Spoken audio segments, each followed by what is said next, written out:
نحمده ونصلي ونسلم على رسوله الكريم اما بعد فاعوذ بالله من الشیطان الرجیم بسم اللہ الرحمن الرحیم۔ معزز و سامعین ذی احتشام، آج کا جو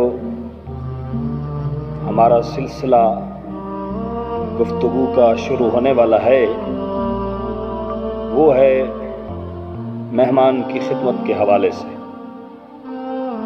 کہ مہمان اللہ تبارک و تعالیٰ کی رحمت ہوتا ہے۔ مہمان کا ادب کرنا، احترام کرنا، اس کو کھانا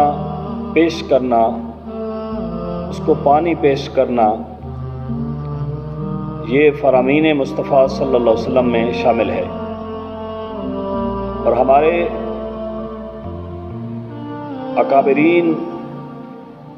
سلف صالحین علماء صحابہ کرام علیہم الرضوان کے جتنے بھی گزرے ہیں وہ مہمان کی بڑی خدمت کرتے تھے، مہمان کا بڑا ادب کرتے تھے، مہمان کے ساتھ اچھا برتاؤ کرتے تھے۔ ان کا دل خوش ہوتا تھا جب بھی ان کے پاس کوئی مہمان آتا، ان کی دلجوئی کرتے تھے، ان سے پیار سے پیش آتے تھے، محبت سے پیش آتے تھے، ادب و احترام سے پیش آتے تھے، کیونکہ انہوں نے نبی پاک صلی اللہ علیہ وسلم کی تعلیم پاک پڑھی تھی اور سرکار مدینہ صلی اللہ علیہ وسلم کی تعلیمات پر وہ عمل کرتے تھے۔ معزز و سامعین ذی احتشام، مہمان کے حوالے سے آج آپ کے سامنے کچھ باتیں گوش و گزار کرنے کی سعادت حاصل کر رہا ہوں۔ سب سے پہلی بات تو یہ ہے کہ حضرت سیدنا ابراہیم خلیل اللہ علیہ السلام اللہ تبارک و تعالیٰ کے بڑے ہی برگزیدہ پیغمبر ہیں، بلکہ آپ کا لقب ہے خلیل اللہ، اللہ تبارک و تعالیٰ کا دوست۔ حضرت ابراہیم علیہ السلام نہایت ہی مہمان نواز تھے، بہت زیادہ مہمان نوازی آپ فرمایا کرتے تھے۔ جب تک اپنے دسترخوان پر مہمان کو ساتھ بٹھا کر کھانا تناول نہیں فرماتے تھے، جب تک کوئی مہمان نہ شامل ہوتا اس وقت تک آپ کھانا نہیں کھاتے تھے۔ آپ کی عادت تھی، آپ کا طریقہ کار تھا، عادت کریمہ تھی، اس وقت تک تناول نہ فرماتے جب تک آپ کے دسترخوان پر کوئی مہمان موجود نہ ہو۔ مہمان کو شریک کر لیتے تھے اپنے کھانے میں، تب کھانا کھایا کرتے تھے۔ چند دن گزر گئے تھے تو کوئی مہمان نہ آیا، چند دن گزر گئے تھے تو کوئی مہمان نہ آیا تو حضرت سیدنا ابراہیم خلیل اللہ علیہ السلام اسی انتظار میں تھے کہ مہمان آئے اور مہمان کو کھانا پیش کیا جائے۔ حضرت سیدنا ابراہیم خلیل اللہ علیہ السلام ایک دن تشریف فرما ہیں، کچھ فرشتے حاضر خدمت ہوئے انسانی لباس میں، تو حضرت ابراہیم خلیل اللہ علیہ السلام بڑے ہی خوش ہوئے کہ آج تو میرے گھر میں مہمان آ گئے ہیں۔ تو حضرت سیدنا ابراہیم خلیل اللہ علیہ السلام نے ان کا ادب و احترام کیا اور ان کی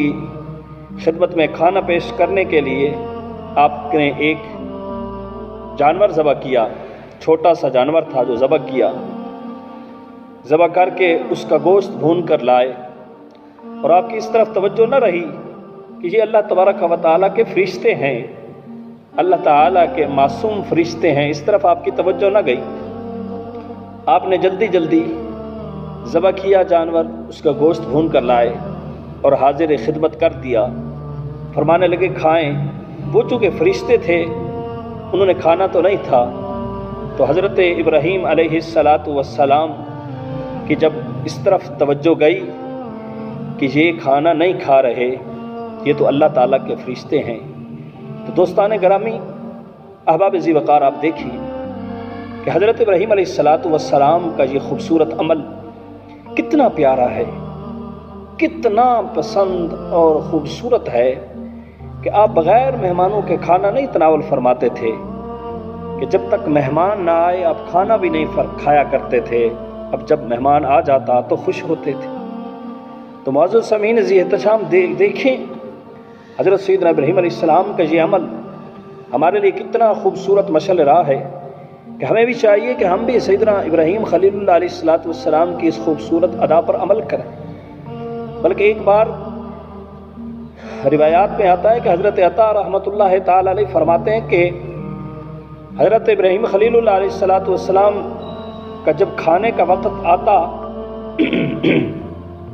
تو کوئی ساتھ کھانے والا نہ ہوتا تو 1 یا 2 میل تک آپ تشریف لے جاتے اور مہمان کو ساتھ لے کر آتے اور ساتھ بٹھا کر کھانا کھاتے تھے۔ حضرت ابراہیم علیہ السلام کے مکان کے 4 دروازے تھے۔ کتابوں میں آیا کہ آپ کے مکان کے 4 دروازے تھے، تو آپ دیکھتے تھے، ہر ایک دروازے کی طرف دیکھتے تھے کہ مہمان کس دروازے سے آ رہا ہے۔ کتابوں میں یہ بات موجود ہے، پہلے دروازے کی طرف دیکھتے تھے کہ اس دروازے سے آئے گا، جب اس دروازے سے کوئی مہمان نہ آتا تو دوسرے دروازے کی طرف متوجہ ہوتے، جب دوسرے دروازے سے کوئی نہ آتا تو تیسرے دروازے کی طرف متوجہ ہوتے، جب تیسرے دروازے کی طرف کوئی مہمان نہ آتا تو چوتھے دروازے کی طرف متوجہ ہوتے۔ یعنی کہ اتنی مہمان کے ساتھ آپ کی محبت تھی، آپ کا پیار تھا، آپ جانتے تھے کہ مہمان اللہ تبارک و تعالیٰ کی رحمت ہوتا ہے،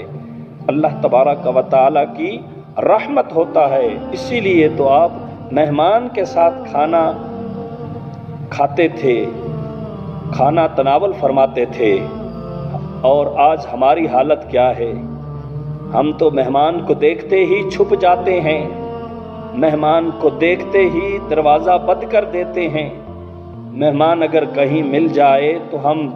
چہرہ پھیر لیتے ہیں، دیکھتے ہیں کہ ابھی کوئی ملنے والا ہے تو ہم اس کی طرف توجہ نہیں کرتے۔ احباب ذی وقار، ہمیں چاہیے کہ ہم بھی مہمان کے ساتھ پیار کریں، مہمان کی خدمت کریں، مہمان کا ادب کریں، مہمان کے ساتھ اچھے رویے کے ساتھ پیش آئیں، اور مہمان اپنا نصیب کھانے آتا ہے۔ بلکہ ایک اور روایات میں آتا ہے کہ جب حضرت سیدنا ابراہیم خلیل اللہ علیہ السلام کا آخری وقت آیا، حضرت ابراہیم خلیل اللہ علیہ السلام کا آخری وقت آیا تو حضرت سیدنا اسماعیل علیہ السلام نے اپنے پاپا سے یعنی ابراہیم خلیل اللہ علیہ السلام سے پوچھا کہ ابا جان مجھے یہ بتائیے کہ آپ کو اللہ تعالیٰ نے جو اپنا دوست بنایا ہے، خلیل اللہ بنایا ہے، کس عمل کی بنا پر بنایا ہے اور کس عمل کی وجہ سے بنایا ہے؟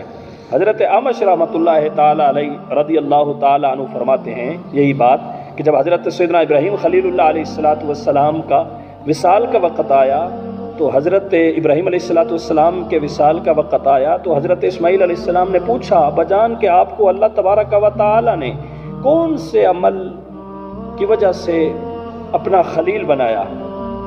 تو احباب ذی وقار حضرت سیدنا ابراہیم خلیل اللہ علیہ السلام ارشاد فرماتے ہیں کہ بیٹا مجھے اللہ تبارک و تعالیٰ نے 3 باتوں کی وجہ سے اپنا خلیل بنایا۔ احباب ذی وقار وہ 3 باتیں کون سی ہیں؟ آئیں توجہ فرمائیں۔ پہلی بات یہ ہے کہ حضرت ابراہیم علیہ السلام نے ارشاد فرمایا کہ میں نے اللہ تبارک و تعالیٰ کے حکم کو ہر ایک کے حکم پر ترجیح دی اور اسی کی اطاعت کی، یعنی کہ میں نے ہر ایک کے حکم کو نہیں مانا، اپنے رب کے حکم کو ہر ایک کے حکم پر ترجیح دی اور اللہ تعالیٰ کی اطاعت کی ہے، یعنی کہ اللہ تعالیٰ کا حکم ہی سب سے زیادہ بڑا حکم ہے، اللہ تعالیٰ کے حکم کو ہی سب کے حکم پر ترجیح دی اور اسی کی اطاعت کی۔ اور دوسری بات یہ ہے کہ میں نے اپنے تمام کام اللہ پر چھوڑ دیے، اللہ تبارک و تعالیٰ کی کفالت پر ضمانت پر چھوڑ دیے۔ اور تیسری بات یہ ہے کہ آپ نے فرمایا کہ میں نے بغیر دن ہو یا رات ہو مہمان کے کھانا نہیں کھایا، میں مہمان کے ساتھ کھانا کھاتا تھا، دن ہو یا رات ہو، یعنی کہ میں نے اللہ تبارک و تعالیٰ کے حکم کو ہر ایک کے حکم پر ترجیح دی اور اس کی اطاعت کی، اور میں نے اپنے تمام کام اللہ تعالیٰ پر چھوڑ دیے، اور تیسرے نمبر پر کہ میں دن ہو یا رات ہو مہمان کے ساتھ کھانا کھاتا تھا۔ تو اللہ تبارک و تعالیٰ ہمیں یہ بھی جذبہ عطا فرمائے، ہم بھی مہمان کے ساتھ کھانا کھائیں۔ احباب ذی وقار انشاءاللہ تعالیٰ یہ سلسلہ اب چلتا رہے گا۔ اللہ تعالیٰ کے بارگاہ میں دعا ہے کہ اللہ تبارک و تعالیٰ ہمیں بھی مہمان کے ساتھ کھانا کھانے کی توفیق عطا فرمائے، مہمان کے ساتھ محبت نصیب فرمائے۔ آمین۔ وآخر دعوانا ان الحمد للہ رب العالمین۔